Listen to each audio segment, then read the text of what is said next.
দুটো, দিনে দুটো কি তিনটে। স্যার এখানে একজন জিজ্ঞাসা করছে স্যার যে বেশিক্ষণ দম ধরে রাখতে পারছি না, কি করব sir?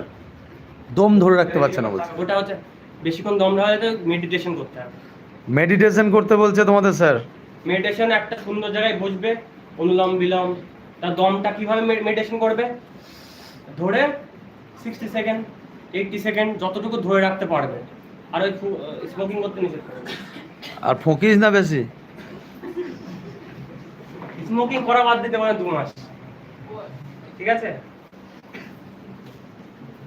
Smoking is injurious to health, ওটা কেউ করবে না, ঠিক আছে?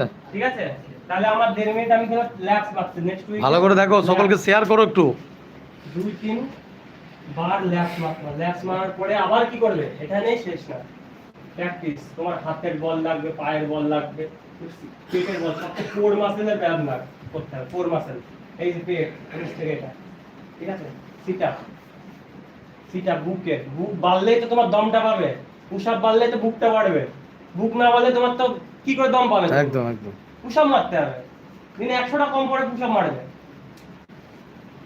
আমার হাতে এরকম পুশ আপ মেরে দেবো 50টা বার।